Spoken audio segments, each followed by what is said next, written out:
Olá, bem-vindos a mais um vídeo do Realpolitik, o canal onde falamos de política real para gente real, entre outras coisas, como será o caso de hoje. Eu sou o Rui Alberto Silva e sou o vosso guia nesta reflexão sobre o mundo da política real, a que chamamos precisamente Realpolitik. Uma frase muito ouvida, em especial em períodos eleitorais ou pré-eleitorais ou pré-anti-eleitorais, que agora também os há, é os cidadãos, isto é, os eleitores, os detentores supremos e únicos do direito de materializar pelo voto a verdadeira política, dizerem que não ligam à política ou não gostam de política. E esta frase, errada como veremos, esta confusão catastrófica entre dois termos distintos, quase díspares, tem-se materializado, muito clara, explícita e fundamentalmente numa coisa extremamente preocupante, que é o aumento galopante dos índices da abstenção. Também, como veremos, mas isso noutra conversa, quem não vota também vota.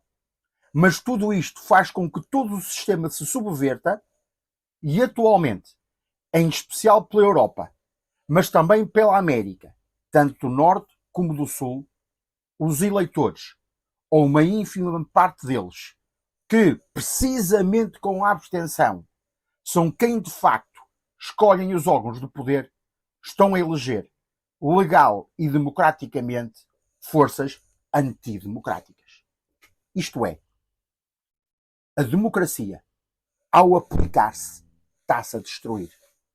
E, na minha opinião, tal deve-se muito a um fator. Os cidadãos não sabem distinguir entre política e partidarismo. Por isso, uma vez por todas, vamos tentar, pelo menos, clarificar os conceitos a ver se nos entendemos. Política, segundo Aristóteles, que há quase 3.000 anos foi o primeiro a escrever um tratado sobre o assunto, o link para esta obra fundamental e impressionantemente atual está nos comentários deste vídeo, define o termo simplesmente como política é a arte de governar a polis, isto é, a cidade, ou nos nossos dias, no nosso contexto e com as palavras que atualmente se utilizam, o Estado. Muito simples. Um pequeno grupo de cidadãos trata do dia-a-dia da cidade, do Estado, e faz o que tem que ser feito para que tudo se mantenha em ordem, em segurança, que haja o que comer, que haja trabalho para todos, cuidados de saúde, habitação, em suma, um grupo de cidadãos que normalmente chamamos governo e administração pública, tenta manter os outros cidadãos o mais felizes e satisfeitos possível e cada vez mais prósperos. Simples. Isto é a política. É como gerir uma casa, só que muito grande e com muita gente. No entanto, ao longo dos tempos, se o objetivo nunca deixou de ser o mesmo, os meios e os métodos para os atingir começaram a divergir, ou antes, a ficar mais complexos, porque as sociedades também começaram a ficar mais complexas, se mais não for pelo aumento exponencial da população. Em primeiro lugar, começou a haver divergências de como se obtém o direito de fazer essa gestão. Isto é, como é que se obtém o direito de exercer o poder? São os cidadãos que elegem os seus melhores? Ou são selecionados pela riqueza? Ou pelo poder militar? Ou pela força? Ou pelo medo? Depois, quanto tempo e como se desenrola esse poder? As pessoas entram e saem? Podem ser demitidas? Ficam no poder a vida toda e depois a sua filha ou o seu filho, por vontade divina, herda esse poder? Como podem perceber, é na resposta a estas questões que encontramos os vários tipos de regimes, como as repúblicas e as monarquias, e os tipos de exercícios de poder, desde as democracias parlamentares, às ditaduras, às oligarquias e às tiranias. Também, até aqui, nada de mais simples. Quase todas as nações tiveram de tudo, refletindo mais fatores externos do que internos, desde o período da história, os equilíbrios geopolíticos e geoestratégicos, variadíssimos fatores económico-financeiros, culturais, religiosos, entre muitos outros. As culturas, os povos e as nações, tal como os seres humanos, também evoluem, também aprendem, também são capazes de grandes feitos, mas também de grandes erros. Por isso, quase todos passamos por quase tudo ao longo da história. E como se costuma dizer, quando não trouxe vantagem, trouxe aprendizagem. O caso começa a tornar-se mais complexo quando se começa a questionar não a forma, mas o modo como se governa o Estado.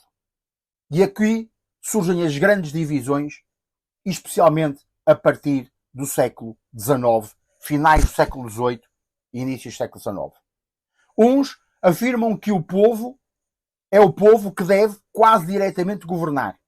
Outros que o povo deve ser governado, levando a sua vida e entregando esse encargo, essa penosa tarefa, porque o é, a quem o sabe de facto fazer. Outros ainda afirmam que o Estado é de facto de todos, por isso tudo é de todos. Outros defendem que o Estado é a soma da propriedade dos seus cidadãos e cabe a cada um, sendo cada vez mais rico, fazer por consequência o Estado, por isso todos, mais ricos. É aqui, do modo como se exerce o governo e as propriedades desse exercício, que encontramos as grandes filosofias políticas, como o liberalismo, o comunismo, o socialismo, a social-democracia e a filosofia, o nacional-socialismo e o fascismo, porque, concordemos ou não, são de facto e também, embora distorcidas na minha opinião, filosofias políticas e modos de exercer o poder. Assim, e também por volta do século XIX, embora o fenómeno tivesse começado por volta do século XVI, vários indivíduos, beneficiando especialmente das democracias mais ou menos representativas e parlamentares, começaram a unir-se em volta de uma filosofia que achavam mais eficaz, correta e justa para governar o seu país. E os partidos políticos são só isso. Grupos de cidadãos que partilham uma mesma ideia, um mesmo método e um mesmo modo de gerir a coisa pública. Claro que em democracias esses partidos tentaram desde sempre convencer os restantes cidadãos de boa fé que o seu modo de governar, as suas ideias, os seus projetos eram os melhores e por isso, e só por isso, deviam votar neles. Se esses cidadãos acreditavam que era o melhor modo, tentavam convencer os outros que de facto era o melhor modo. Era o tempo da política civilizada, da política das convicções, em que se acreditava no que se dizia, em que se defendia o que se pensava e em que o bem da nação não era só um dos, mas o único propósito. Era o tempo em que a política era um ato de servir a pátria e um esforço para a deixar mais estável e próspera, embora, por vezes, de um modo bastante distorcido. Não se esqueçam que para conseguir isto, muitos trabalharam, muitos dedicaram a sua vida, deram o seu esforço, passaram sacrifícios, privações, muitos, mas muitos, perderam o seu modo de vida, os seus bens, as suas famílias, a liberdade e muitos perderam mesmo a vida.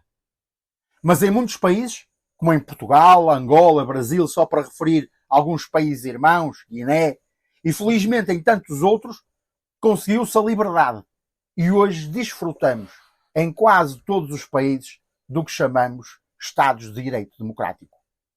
O pior é que nos habituamos tanto que começamos a confundir a causa com a sua origem.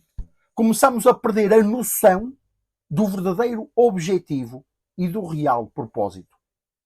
Os partidos deixaram de ser grupos de cidadãos que partilham o mesmo ideal de governo para o país, para passar a ser um grupo de cidadãos que quer conquistar o poder simplesmente pelo poder. O poder deixou de ser um serviço para passar a estar ao serviço de grupos e de interesses. Os ideais, as ideologias, as filosofias políticas passaram a servir unicamente para definir nomes e atualmente nem isso. Desafio qualquer um de vocês a perguntar a qualquer membro de qualquer juventude partidária qualquer as bases filosóficas do seu partido, os seus ideais fundamentais e o nome dos seus ideólogos fundadores. Eu já fiz isto e o resultado não foi bom. E isto resultou em quê? Não se faz política. Porque no fim de contas, a gestão da polis, do Estado, o povo e o seu bem-estar e prosperidade são o que menos contam. O que conta é a nomeação, é o cargo, é o posto, é a carreira. Deixamos de ter indivíduos ao serviço do Estado e passamos a ter o Estado ao serviço de alguns indivíduos. Por isso, os cidadãos, os eleitores, quando dizem que não gostam ou não ligam à política, estão errados. O que eles não gostam e bem, e até desprezam e com razão, não é a política, mas o partidarismo.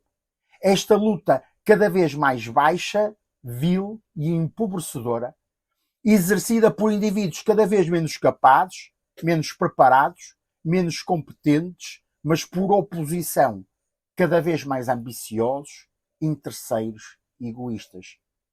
Porque reparem, quando o partido era um meio de servir, consumado o mandato, cada um seguia a sua vida, recompensado com o sentimento do dever cumprido. Por isso, ao longo da história, vemos tanto o desapego que era normal e depois de algum tempo até desejado, tal o desgaste que o real exercício e prática política acarretam. Mas quando o partido é o modo de se servir, as coisas são diferentes. Porque deixa de ser um serviço e passa a ser um modo de vida, de sustento, de enriquecimento.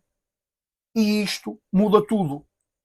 Por isso, vemos partidos antidemocráticos no panorama político. Diria mais. E eles nem são antidemocráticos porque nem sabem o que é democracia. São simplesmente partidários, membros, quase adeptos, filiados, porque fazem tudo, dizem tudo, com um único e um só único objetivo: serem eleitos. Não importa ideais, que não sabem, não é relevante filosofias, que desconhecem, não são pertinentes éticas, modos, fins e objetivos, que até desprezam. O que importa é a conquista do poder pelo benefício que este pode trazer ao próprio e ao seu grupo próximo.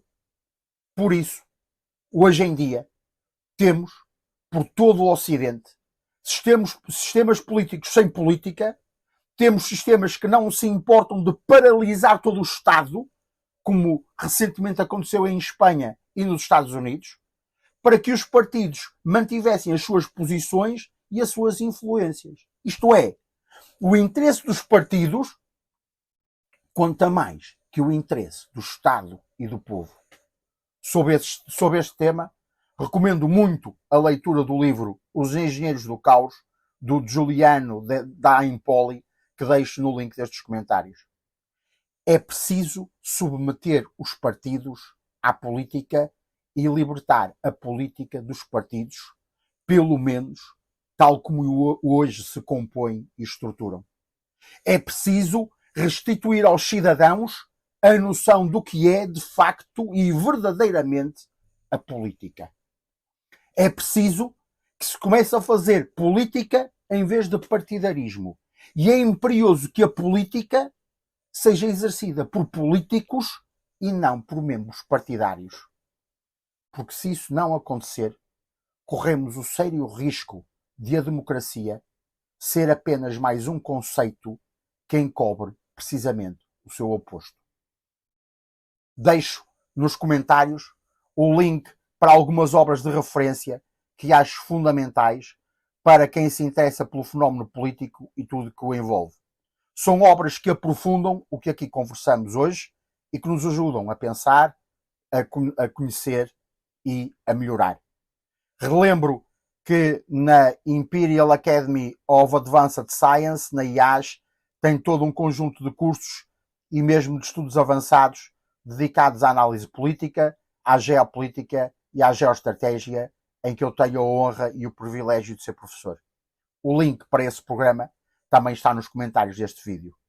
Afinal, convém saber, para que possamos atuar com base nisso, como são de facto tomadas as decisões e o que esperar ou não de tudo o que nos prometem. Por isso, ter formação em política, tanto para quem está no setor público como privado, nos mercados nacionais e internacionais, é muito mais do que uma utilidade.